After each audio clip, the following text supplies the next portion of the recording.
Bonjour, donc aujourd'hui nous allons discuter du biode, parce que le biode on ne peut pas faire sans, donc on va faire avec. Donc avec, traduction française du biode pour amener votre équipement de communication personnelle.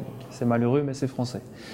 En fait, pour faire simple, aujourd'hui en termes de best practice, de solutions, de comment j'ai réussi à gérer cette approche, le plus simple c'est de dire que le problème n'est pas l'équipement, le problème c'est l'accès à la data. Est-ce que l'équipement est à l'utilisateur? Est-ce que l'équipement est à l'entreprise? Est-ce qu'on a financé une partie ou pas? N'est pas tellement le sujet. Les vrais problèmes qu'on doit gérer aujourd'hui, c'est comment on va garantir la sécurité de la donnée hébergée sur le terminal et comment on va réussir à garantir un accès sécurisé au système d'information de l'entreprise.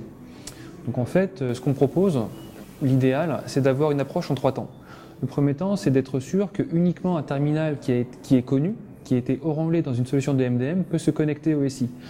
L'intérêt, c'est d'éviter d'avoir un utilisateur qui a acheté une tablette à 40$ sur l'idée extrême, par exemple, qui peut être potentiellement pleine de backdoor ou de malware, puisse la connecter au système d'information d'entreprise.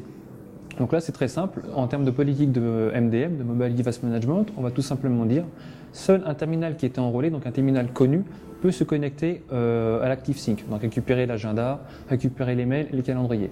C'est très simple, il faut juste choisir une bonne solution de device management. La deuxième étape, c'est de pouvoir permettre un accès simple mais sécurisé à des applications de type non critique. Donc non critique, on peut très bien imaginer l'accès à un annuaire d'entreprise via une interface web. Donc pour ce faire, on va parler de gestion de mot de passe ou peut-être de certificat, mais ça commence à être un peu lourd.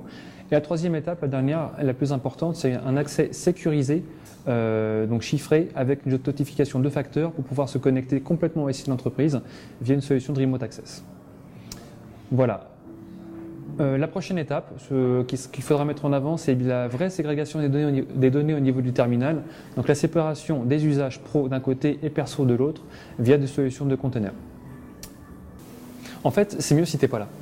Je vais regarder là-bas. Oui, je ne vais pas y arriver ici.